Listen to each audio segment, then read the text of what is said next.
एक तरफ भारत की अब एक और बहुत बड़ी मदद ले रहा है और आपको बता दें रूस जहां पर भारत के पास एक स्टॉक जमा हो गया था रुपए का, उसके लिए एक महा डील अब तक हुई है और भारत इंजीनियरिंग गुड एक्सपोर्ट कर रहा है रूस को। जानेंगे जहां एक तरफ ये सारी चीजें चल रही है तो वहीं दूसरी तरफ अचानक से चाइना को क्यों लगने लगा है कि हाँ भारत ने इकोनॉमी के क्षेत्र में एक गजब की बढ़ोतरी की है। चंद्रयान और भारत की तारीफ क्यों करने लगा है। जियोपॉलिटिक्स में इस वक्त बहुत कुछ चल रहा है, जानने को आपको बहुत कुछ मिलेगा। आइए जानते हैं इन खबरों को विस्तार से। रूस यूक्रेन का युद्ध शुरू हुआ और युद्ध शुरू होते ही एक तरफ यूरोपीय यूनियन और दूसरी तरफ अमेरिका दोनों ही टूट पड़े रूस के ऊपर। यूरोपीय यूनियन ने बोला हम तेल नहीं खरीदेंगे और अमेरिका ने प्रतिबंधों की झड़ी लगा दी जिसमें डॉलर सिस्टम से ही बाहर कर दिया और ये रूस के लिए बहुत बड़ी मुसीबत बन गई। रूस उस समय सिर्फ दो देशों के ऊपर निर्भर हो गया, एक चाइना और दूसरा भारत। आज भी भारत के ऊपर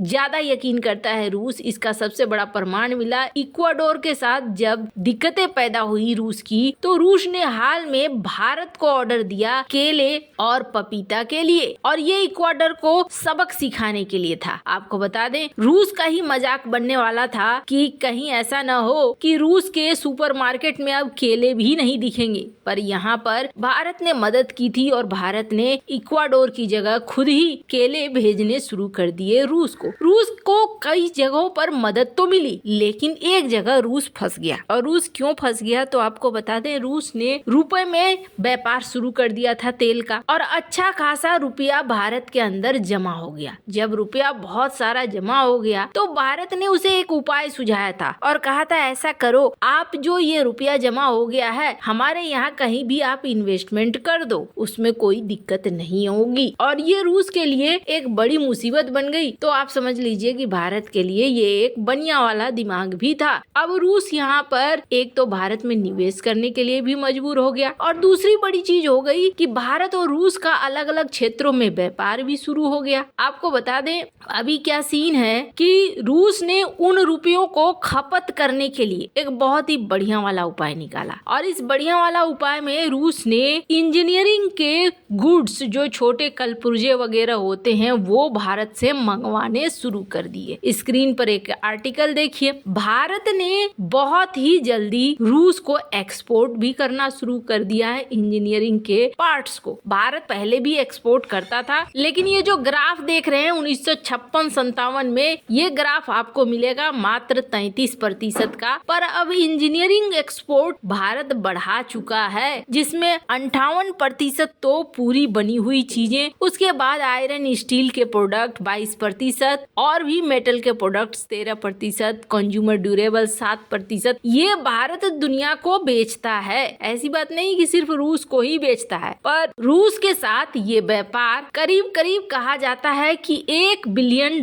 का हो चुका है। और भारत की जहाँ तक बात है इलेक्ट्रॉनिक और इंजीनियरिंग गुड एक्सपोर्ट भारत बढ़ाकर करना चाहता है करीब $1 ट्रिलियन का। आपको बता दें कहा जा रहा है कॉमर्स और इंडस्ट्री मिनिस्ट्री के द्वारा कि 2029 से 30 तक ही भारत अपने एक्सपोर्ट को काफी बढ़ा कर लेना चाहता है और भारत का लक्ष्य $1 ट्रिलियन के मार्केट का है, छोटा नहीं है। वैसे आपको बता दें पश्चिमी दुनिया फिर कहेगी कि भारत इंजीनियरिंग के चीजों को एक्सपोर्ट कर रहा है, तो आपको बता दें कुछ ऐसा ही हुआ था जब ऑयल को लेकर बवाल मचा था और असलियत ये थी कि भारत अगर रूस से तेल नहीं खरीदता तो आपको बता दें यहाँ तेल के दाम $150 प्रति बैरल तक भी पहुंच सकते थे। और इस बात का खुलासा हरदीप सिंह पुरी ने भी इस बात को कहा कि यहाँ दुनिया में उथल पुथल मच जाती तो भारत ने तेल खरीदा और ये तेल फिर डायरेक्ट हुआ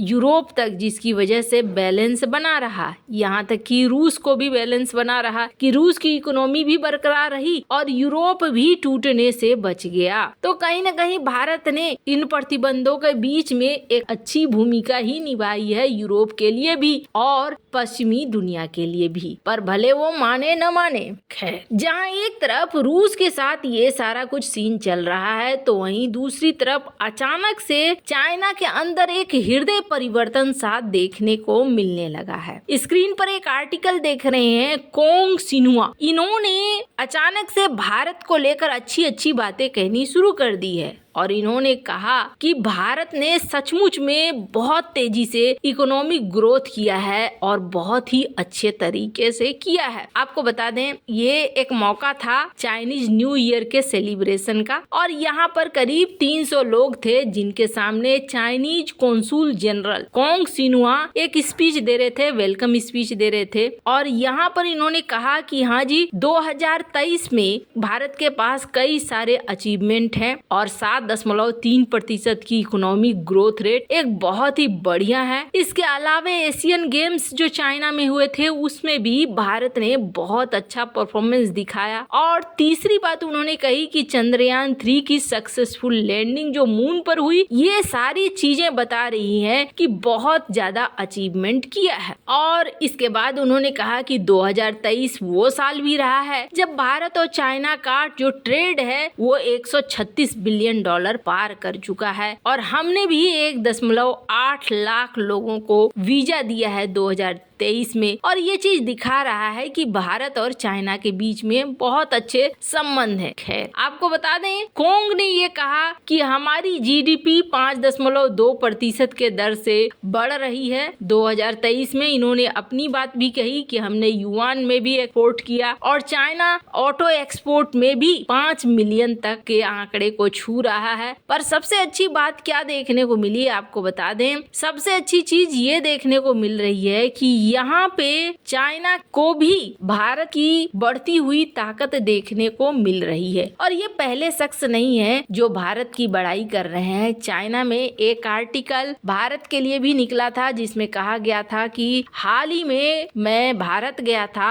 और जब मैंने देखा कि भारत में बहुत कुछ बदल गया है, भारत अब पहले जैसा नहीं रहा है। पर आपको बता दे, यहाँ पर जो हो रहा है उसके बीच में एक खबर ये आ रही है कि भारत अब यहाँ पर जो अपने इंपोर्ट है उसे कम करना चाह रहा है और कई सारे चीजों पर भारत चाह रहा है कि अपने देश के अंदर ही ये चीजें बने। और दूसरी बड़ी चीज ये कही जा रही है कि भारत ने एक लिस्ट बना रखा है कि अब हमें कौन कौन सी चीजों को इंपोर्ट कम करना है। तो यहाँ पर कई लोगों का सवाल होगा कि भारत ने एक झटके में बंद क्यों नहीं कर दिया। तो ऐसा नहीं होता है। जब आप एक सप्लाई चेन बना चुके होते हो तो फिर आप अचानक से अगर बंद करते हो तो आपके ही देश के लिए ये एक बड़ी मुश्किल होती है। यही वजह है कि धीरे धीरे करके चीजों को फेज आउट किया जाता है, रास्ते से हटाया जाता है। अचानक से एकदम से फैसले नहीं लिए जाते हैं। वैसे आपको क्या लगता है इन सब मामले में, आपकी क्या राय है, कमेंट कर जरूर बताएं। जल्द मिलते हैं अगले वीडियो में नई खबर के साथ।